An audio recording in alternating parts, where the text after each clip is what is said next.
wa ho ni ma we de okwa mu kakra ije amame tezu wa ne de yo tezu wa ye ma ta ibe kejira o ma kwejo be ni mataji budia o ke bala gwe o urego oni o se ni na tene noto o meja o bi budia ta ye o mejo ma fa kele ni o mo wi o meta ni o ejo o meta ni o oni se ejo adabu yo takata oni se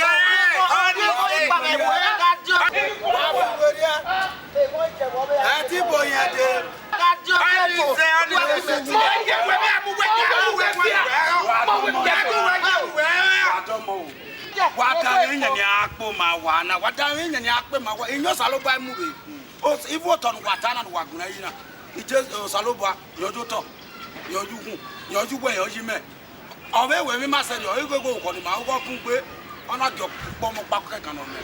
Jesus Christ. Ona wona do guyo. Wajo kokunu na kakeni. Wajo bakunu na guyani Jesus Christ ojiga no. Ojiga le wa reko. Ega na de omagara ayo ti pe wa ka we. Jesus we ta serious. Do bakunu ega omagara ayo ti pe wa. E pa to wa ke be so ju we. You go free wa we ba. La ju na mo ki la. Wa fi we ri ati boy. Na gbe kwa. Pastor wa fi we ri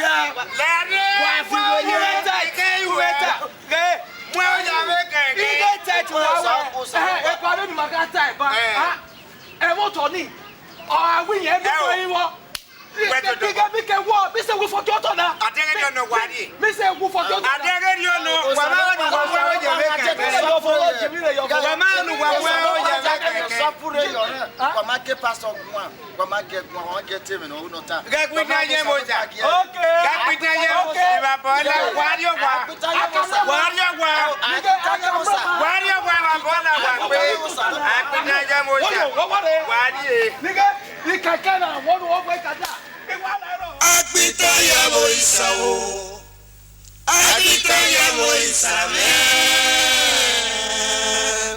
Eresa o na ya tukyo isa o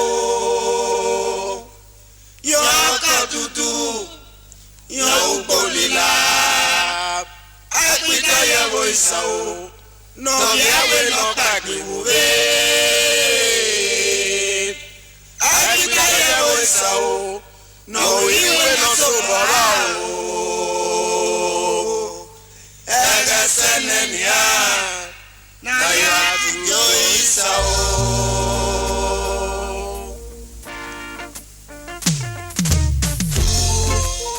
Aikpitanyevbosa ye no vio padu na niña we ya we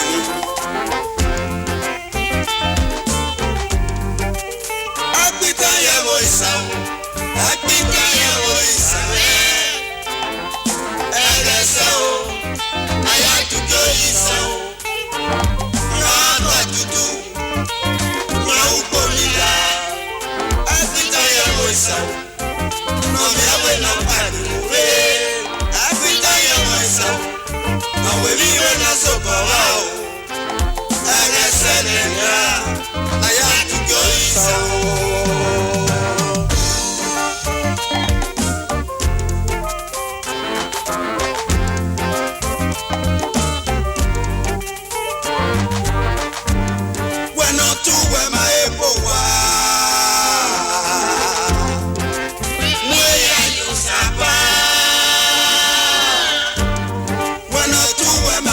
Moto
mama wenu kwere onuri e fa na ne owe duji owe mi ga lo owe no ya ta yi ba be na hypocrisy owe nu lawo pa nu fi ku eyoto neru yene osalopo ye ga ko ya ni ya yo we kwere owe ye ko mu ye ye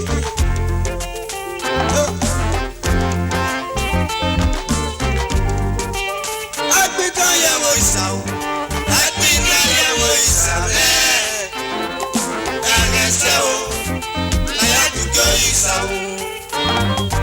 akadudu Johnbull Aikpitanyevbosa aviawe no pate Aikpitanyevbosa awiwe no sopawa Agbes ayadugoisa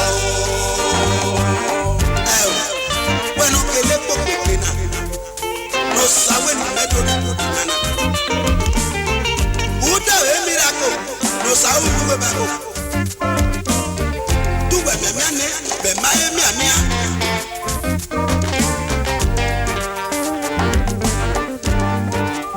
osano yime yo yuwe yo we ni magai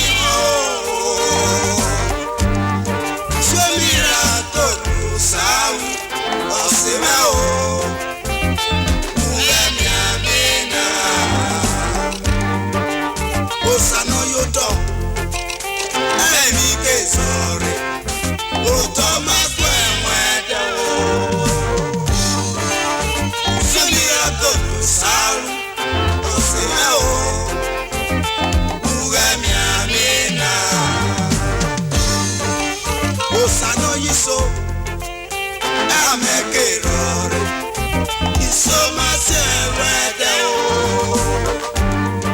On a russo miracle, Sally, on Simeo, Mugamina. Oh, I'm a baby, oh, on a you some bread, Yagi.